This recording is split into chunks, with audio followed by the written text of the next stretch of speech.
Dollar. Dirt on money, no soul. Had to go and get it, ain't no time to kick it. Got a stack of flip for my foes. Dollar. Please tell me you can hear me. Don't turn your back and don't neglect me. Just let me know if you need me.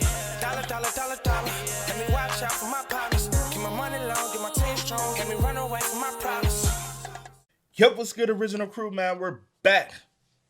This time, we have 8 most disturbing things discovered in basements. How you feel about that, C? How you feel? See, like, I don't know how I'm supposed to feel. I don't. How I'm supposed to feel? I don't know. I'm just asking you how you feel about that, you know? I'll say this. We typically don't come across houses in our area, in our region. I'll just say, in Tennessee, you won't find too many homes that have basements. Have you ever been in a basement? Yeah, I say you won't find too many. It's not that no homes in Tennessee have basements, but it's very few homes that have basements. But I have been in a basement before, and I do like the basement concept.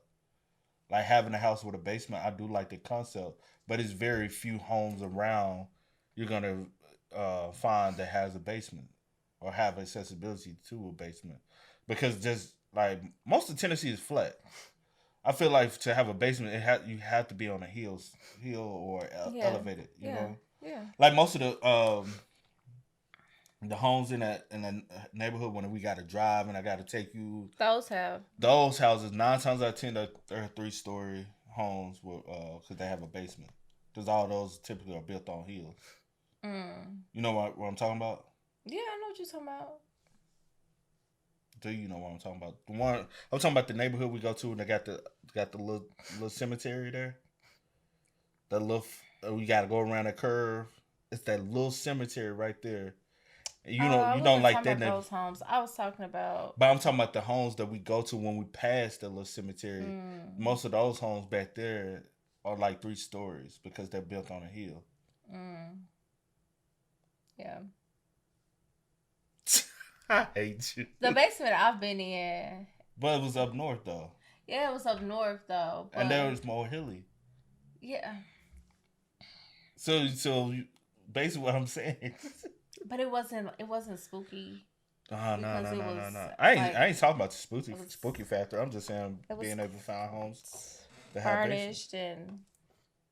Yeah, mine did too. That's what we was at most of the time. Yeah. Like playing games, watching TV. The one I went into, that's where they sent the kids down in the basement. And then they went not on the 2nd floor, but the 3rd floor. But that one, it didn't have it was just the top and then the basement. Oh, for real? Yeah. It was just one floor and then the basement. Oh, okay.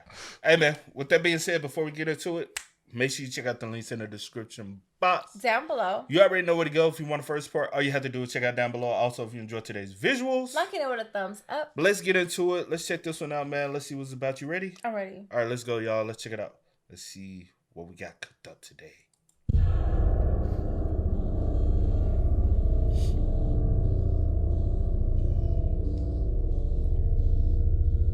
This first discovery happened to multiple students of Ohio State University back in September of 2013.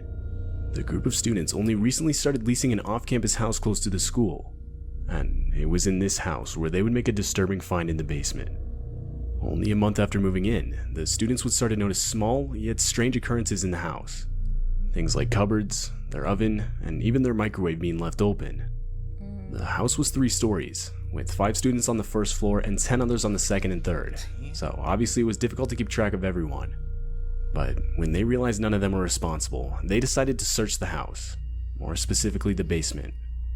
What they found was a locked door, which they had originally assumed was a utility closet that the landlord wanted to be kept locked.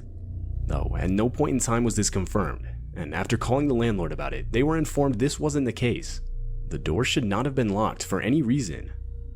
The landlord would end up sending a maintenance worker to check it out, and after breaking down the door, a room that was clearly being lived in was revealed. The room had framed photos and school textbooks scattered around. Wow. The students would change all the locks that night and leave a note for whoever was living in the room saying to call them. The man would actually end up calling the number and later be removed from the household. It turns out the guy was a cousin to one of the house's previous residents, which is how he got a key in the first place. One of the students even recalled running into the man in the basement at one point earlier in the month, and asking who he was, but only to be met with a very vague answer. Ultimately, the students would blame the leasing company of the home for the incident, as they were responsible for failing to change the locks from the year before. And doing a thorough sweep of the Making property, sure making sure everything everything- was removed. No Yeah, that's a one is lawsuit. living Though. in any like little. That must have been like a frat house. All them people, 15 people. Yeah, it had to It be. had to be a frat house, man. Because I'm not living with 15. I don't give a no. I barely could live with one, let alone 15. What's the most you ever live with? Me was me and 3 others. Me and 3 others. Yeah. Okay. In June of 2020, a man named Christopher Town would make a life-threatening discovery while helping his friend move furniture in his basement. Unknown to both of them at the time was the fact that the house itself was built over a well. And so at one point, when Christopher was making his way across the room, the floorboards just underneath him would snap, which caused him to fall the 25-foot drop to the bottom.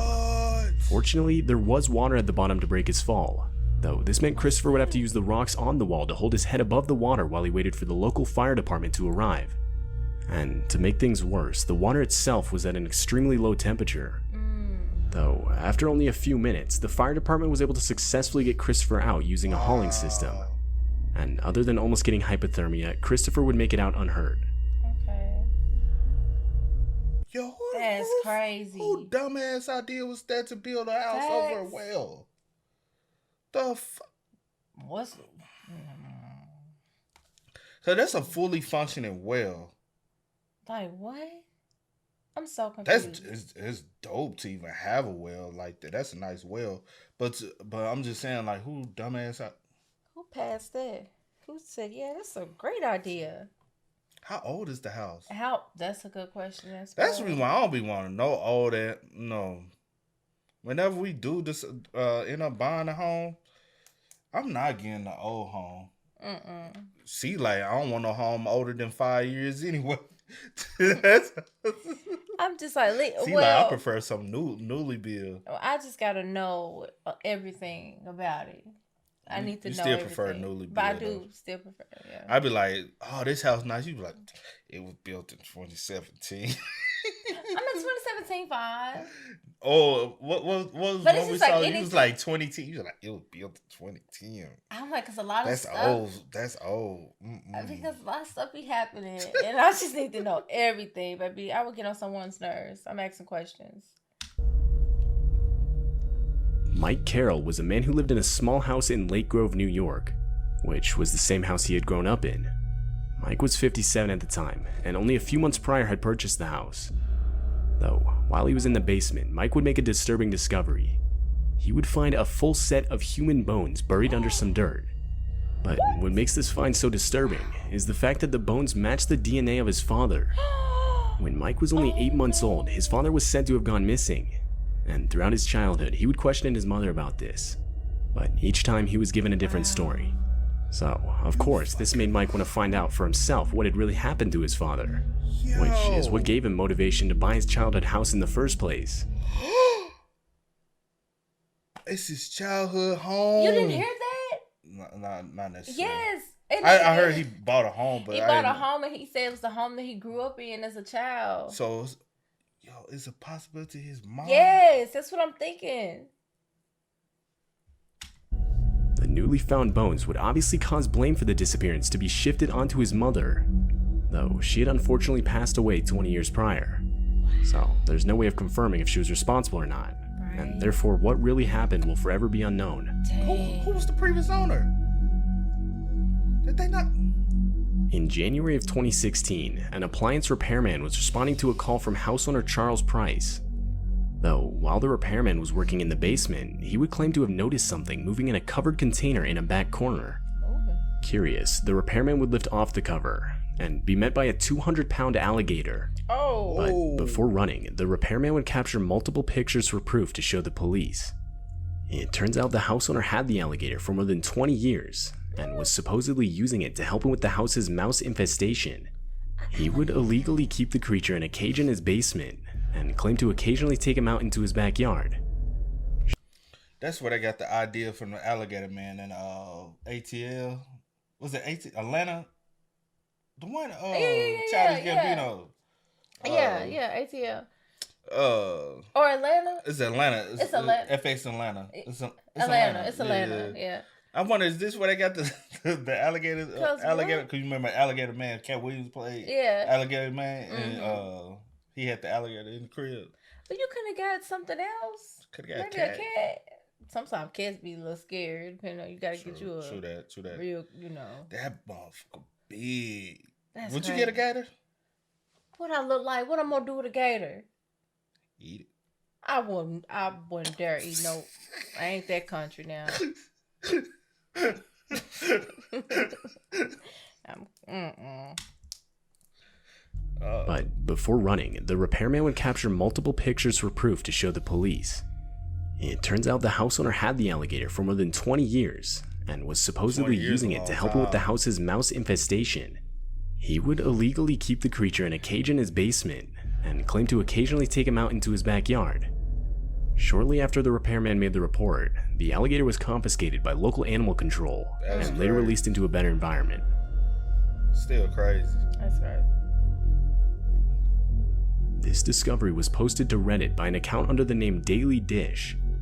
In the post, the Redditor explains how a few years ago they shared a house with some friends, and in the first few months of living in the house, they hadn't spent much time in the basement. The basement was half finished, with the other half being a sort of dirt crawl space that extended under the porch of the house. They went on to explain how one night they decided to explore it more thoroughly, and after grabbing a flashlight, they discovered a black canvas duffel bag in the very back of the dirt crawl space. Disturbingly, in the duffel bag were 2 black ski masks, a hunting knife, and a single black leather glove. The Redditor went on to explain how they decided to call the non-emergency police number and report the discovery, though the police weren't interested, and therefore the house owners decided to set fire to everything but the hunting knife. Whether that bag had any relation to any sort of criminal activity is still unknown to this day.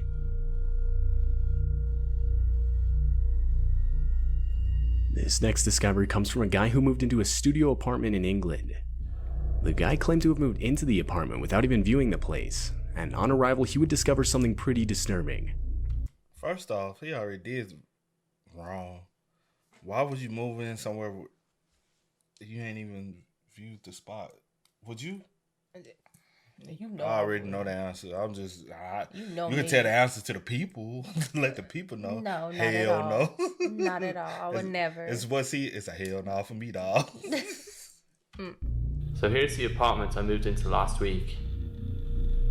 It's pretty small, pretty nice. Rent was pretty cheap, so I moved in without even viewing the place. And then when I got here, I realized why the rent was so cheap. The guy then goes on to give a tour of the apartment, and after a while, this sort of trapdoor on the floor can be seen. Got a bathroom, pretty standard. And then we look down here. What's this? That's definitely a handle. So I figured, a bit of underfloor storage. So let's lift this up.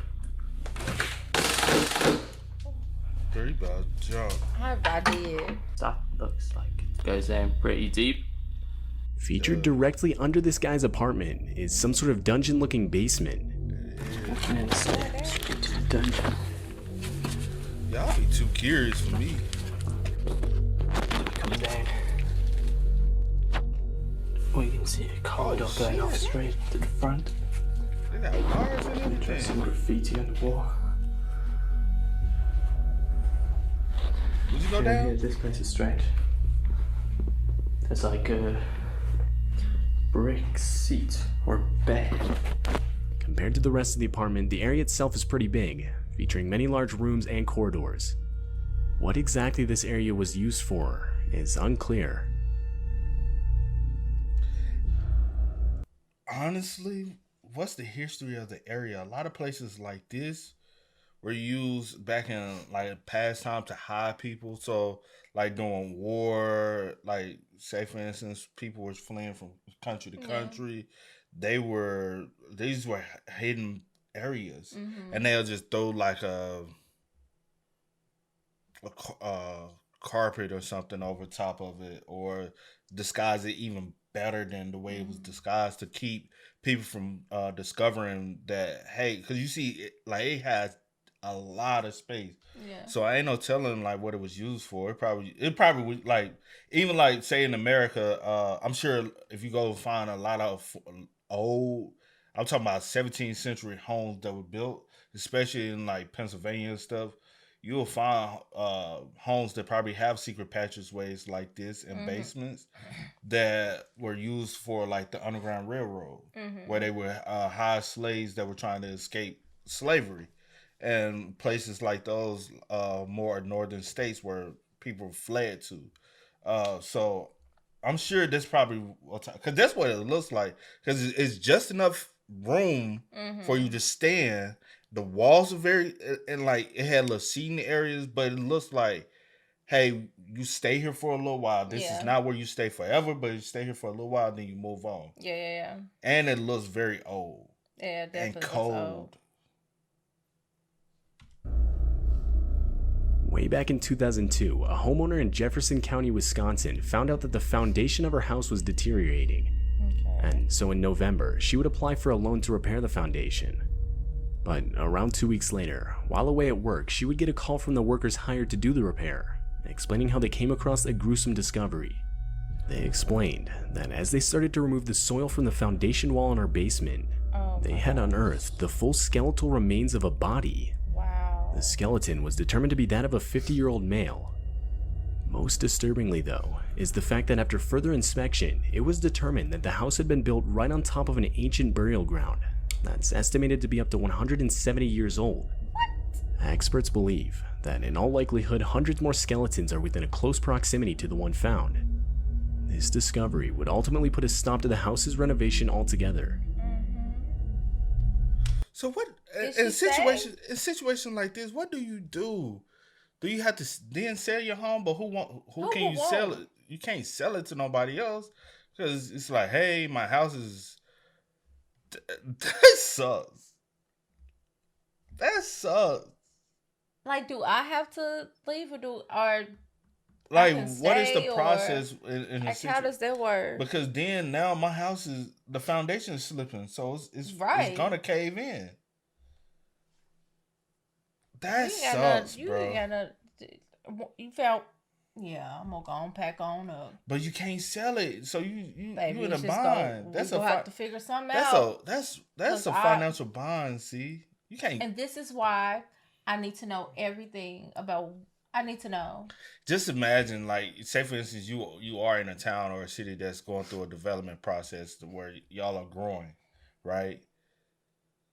They're going into land that's never been developed on, right?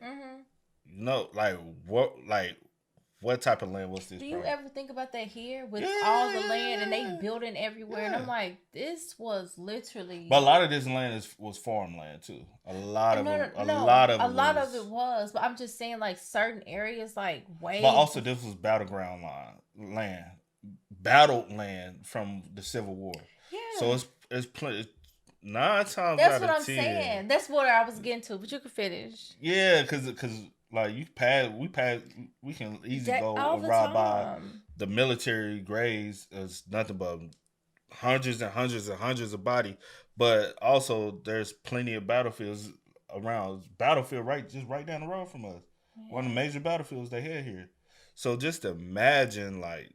And honestly, like, I've thought about that before, but like, not necessarily that, like, your house will be built on top of one. I'll be thinking, like, all the, like, businesses that's coming and stuff, all the land that's being bought up. But this, no. I'm gonna go and head out. In January of 2010, Wally and Linda DeForest would move into their new home in Goshen, Indiana. Though, only a week after moving in, the couple would discover a live torpedo in their basement, something they obviously weren't aware of beforehand. Both of them noted how old the thing looked, but still obviously active. There had been no drill holes to indicate it had been disarmed. The couple would end up calling the police, who would send out a bomb squad to extract the torpedo from the property's basement. And luckily they were able to remove it without incident. Okay. But considering the squad did confirm the explosive was still active upon arrival, the whole situation just makes you think how much worse things could have really gone. That's crazy. Who the fuck still hit the torpedo though? What you said? Like Just who? like chilling in a like. That don't make sense, bro. For what? Why? But yeah. I don't know, man. I don't get it. But hey, to each his own, man. Y'all spam us up in the comments. Let us know y'all thoughts. Them basements can get very, very scary. Very, very scary. Yeah, that's why I need a new. I can't deal with stuff being found in the old house and maybe the land having. Yeah. I'm gonna have to. We gotta pick a struggle. We gotta pick a look.